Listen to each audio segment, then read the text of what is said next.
Kabar bahagia datang dari pasangan Arif Muhammad dan Tiara Pangestika.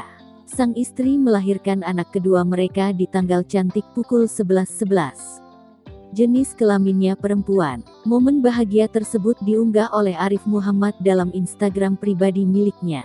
Dalam Instagram miliknya, Arif Muhammad tengah memperlihatkan wajah sang buah hati. Dalam unggahan yang sama, ayah dua anak itu mengucapkan salam kepada buah hatinya itu. Alhamdulillah, lahir dengan sehat dan menggemaskan di tanggal cantik 11-11 tahun ini.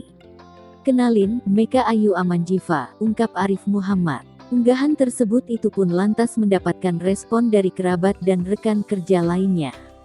Banyak yang mengucapkan selamat atas kelahiran anak kedua mereka.